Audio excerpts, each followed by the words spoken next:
The Larsa marketplace bursts with life, a symphony of bartering voices and vibrant stalls under the desert sun. A copper sale explodes into a brawl, disrupting the lively scene with sudden violence. Sargon arrives, his regal robes cutting through the chaos as he accepts a bribe, sealing a man's fate. Guards brutally enforce Sargon's decree, silencing the crowd with a chilling display of power and injustice.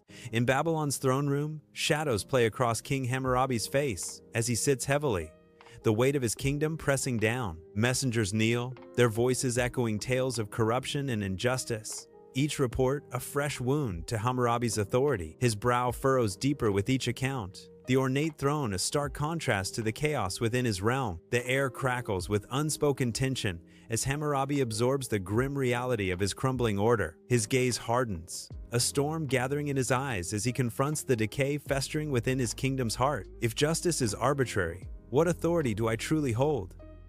Hammurabi's words hang in the air, a challenge to his very rule. Inside the scribal school, the air is heavy with clay and ink as Nabu addresses his attentive students. Scrolls unfurl on desks, minds ready to capture wisdom. Hammurabi enters, his commanding presence demanding immediate respect. Hammurabi strides toward Nabu, a task of immense importance weighing on his brow. "Nabu, I task you with a great endeavor," Hammurabi declares, his voice resonating with authority. "This Dinatu will ensure fairness," Hammurabi states, his eyes firm with resolve. In the grand throne room, Hammurabi sits, surrounded by his council, as hushed debates fill the air. Beltiani pleads, "Great king, my husband is dead, and his debtors are seizing my sons as payment." Hammurabi declares, "The law must protect the vulnerable," enacting Law Hassonan 7 to address the injustice. Damu, a surgeon, faces scrutiny.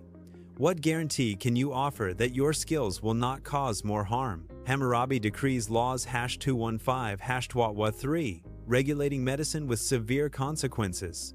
If the patient dies, the surgeon's hands shall be cut off. Under a blazing sun, slaves labor to free a colossal dark diorite stone from the embrace of the earth. The massive stone, its surface glinting darkly, is finally freed, a testament to brutal labor. With strained muscles and guttural cries, the stone is hoisted onto a creaking transport. The transport groans westward, bearing the stone towards Babylon and Hammurabi's code. Sunlight illuminates the royal workshop, where master carvers meticulously inscribe Akkadian cuneiform onto black stone. Nabu's sharp gaze oversees the work, ensuring each strike of the chisel brings Hammurabi's image to life. The iconic scene of Hammurabi receiving justice from Shamash slowly emerges from the stone. Dust motes dance, highlighting the dedication etched on the faces of the artisans. Under the harsh sun, a silent crowd fills Babylon's square, the air thick with anticipation and dread. Guards drag a bound man and woman towards the river, their every step echoing the city's grim fate. Dust swirls around their shackled feet,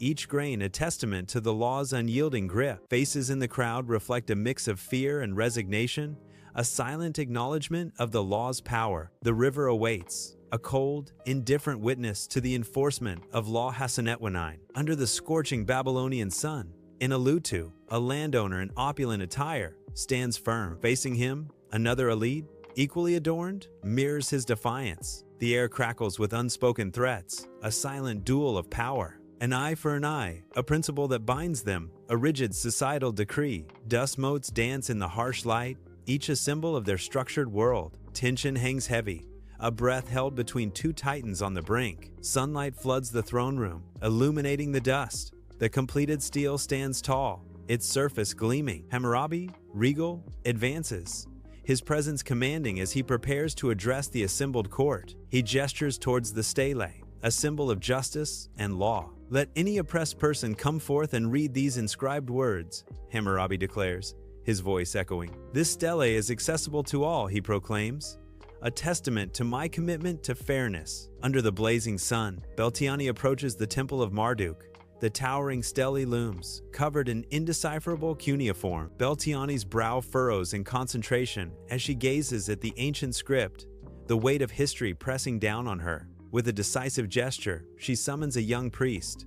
"Please, read Law Hassonan 7 to me," she commands, her voice echoing. Empowered by the ancient law, Beltiani confronts Sargon, her eyes blazing with righteous fury. Sargon, a corrupt official, visibly shrinks under Beltiani's unwavering gaze, his power eroding like sand. The weight of justice descends as Sargon's authority crumbles before Beltiani, a stark image of power overturned. The surgery room blazes with unforgiving light, revealing Damu, a surgeon haunted by doubt, sweat beading on his brow. On the table lies a nobleman's son, his face ashen, life's fragile flame flickering perilously close to extinguishing. Damu's hands tremble, a stark betrayal of his skill, as Law #218 echoes in his mind like a death knell. The chilling decree.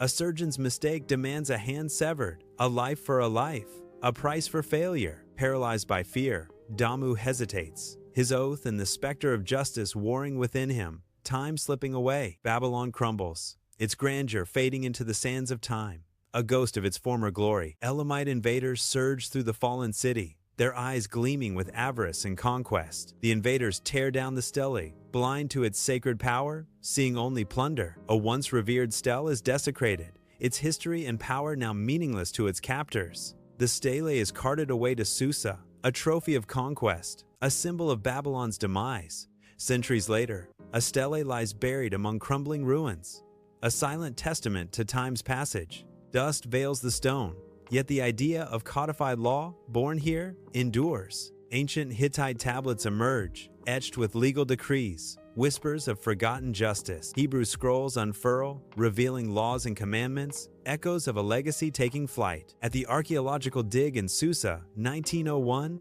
French workers meticulously brush away the earth, revealing history layer by layer. A corner of the ancient black stone emerges, hinting at secrets buried for millennia. More of the stone is revealed, its dark surface promising untold stories. The carving of Hammurabi begins to appear, his image rising from the dust of ages. Beside Hammurabi, the figure of Shamash takes shape, his divine presence commanding the stone. The full carving is unveiled, a silent testament to a forgotten era, brought to light once more. In the Louvre, the ancient stele stands encased, a silent monolith amidst the hum of curious tourists. A modern curator reflects on the artifact's complex legacy, his expression thoughtful. The code's significance lies in its role in the birth of legal principles, the curator observes. And unfortunately, systemic inequality, he adds.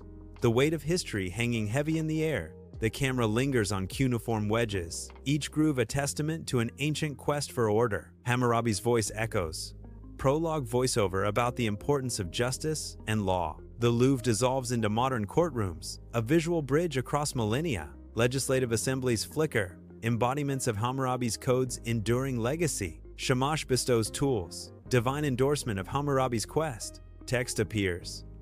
Text detailing the code's creation, discovery, and legacy appears on screen.